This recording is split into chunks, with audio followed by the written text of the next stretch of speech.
Hello everyone, welcome back to another video. Today I have a little bit of a different topic. Today I'm going to be checking out the Rubik's Speedcube. This is the 50-year anniversary cube. So it's called the Rubik's Speed. Now, I haven't made any speed cubing or cubing videos on my channel yet.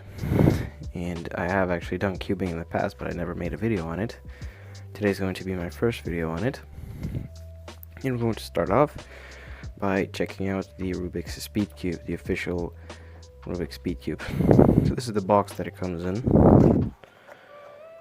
and then as you can see, it just says official right there. On the back, you got engineered for speed. So it's auto alignment, so it got some magnets.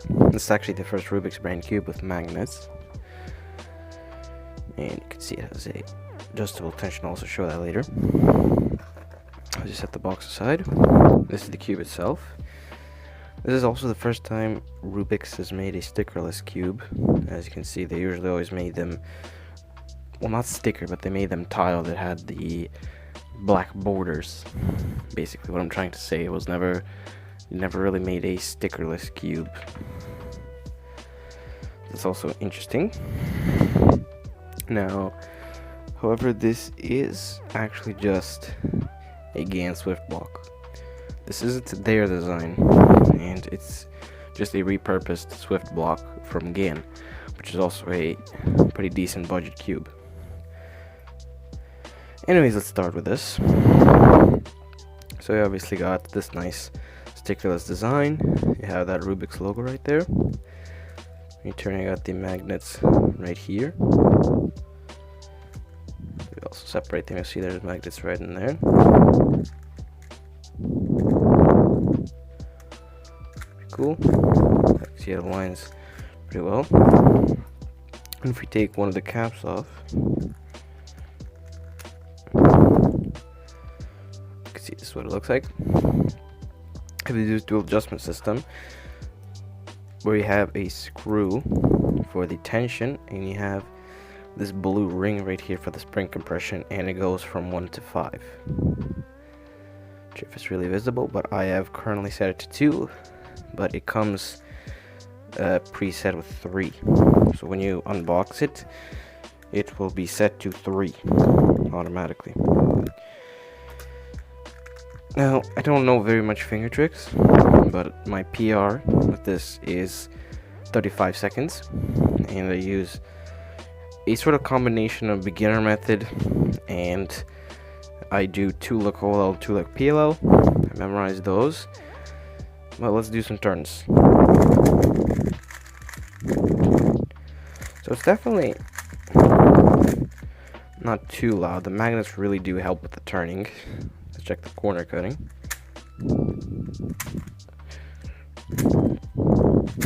Reverse, that's pretty good. That's where it stops. I do also have to mention that I don't have any lube right now, because I don't have any money to buy lube, so I'm just using this for like factory defaults, like how it comes out of the box. To normal.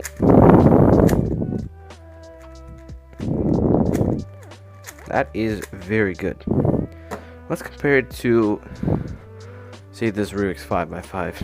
Now I know this isn't a 3x3, but let's compare it. So I misalign it slightly, and yeah, the whole cube doesn't move.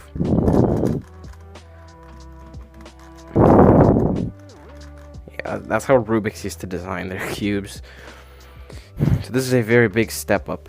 Also, it's a lot quieter. It's not super quiet, but it's a lot quieter than what a Rubik's Speedcube used to look like. Well,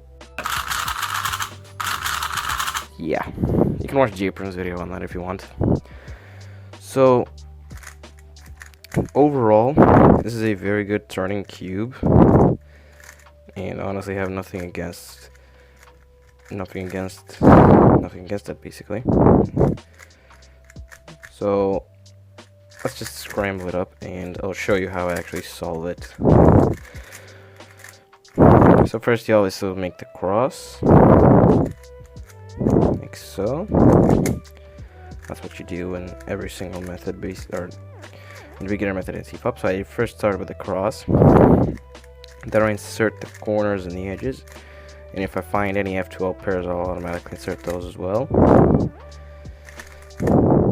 But I tend to just do corners and then edges. I don't necessarily always find F12 pairs because I still haven't learned F12. So one last edge right here. Then I do the 2-look OLL. So first part of the algorithm. Next I find this one, which I don't know yet. So we have this case right here, which is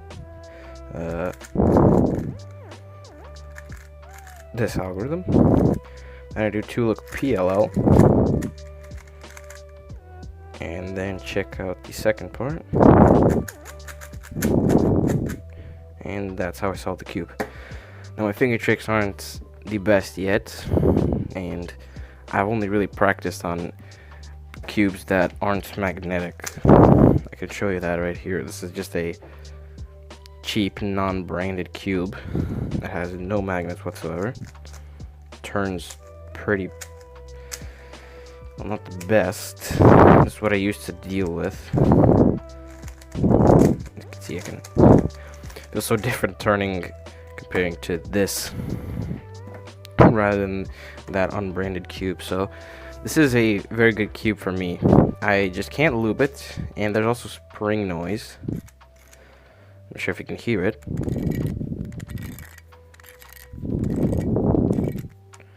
Right there's also a little bit of spring noise that I can also fix if I just add lube, but since I don't have money for lube, I can't lube it really. But even without lube and without any setup, this is still like a great cube to start with.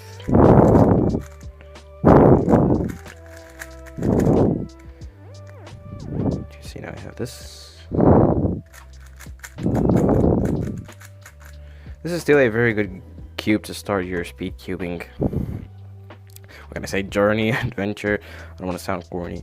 This is like a pretty good way to start speed cubing. It's what I started with. I actually paid $20 for this.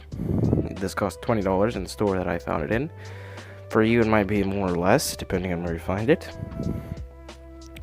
And I didn't order cubes from, say, Speedcube Shop or Cubicle or websites like that. I mean, I would have if I have the cash to do it, but since I don't live in the US, I live pretty far away, I would have to pay pretty large shipping amounts.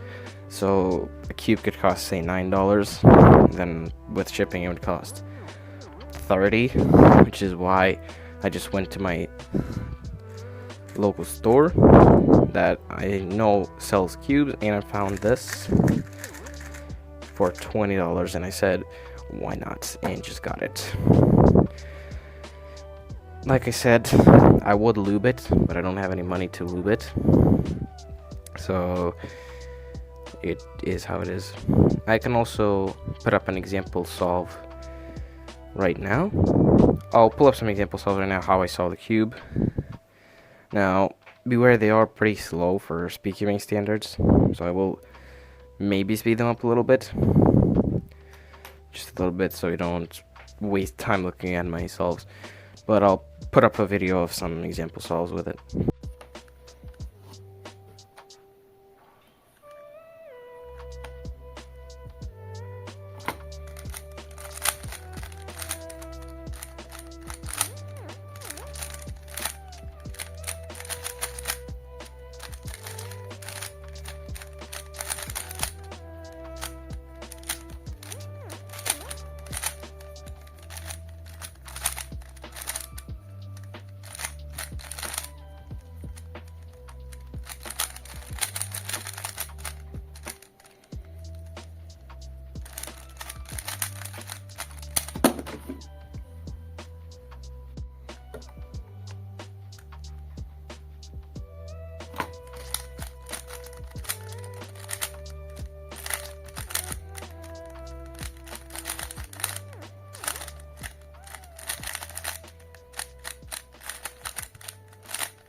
So those were the 2 example solves that I just did.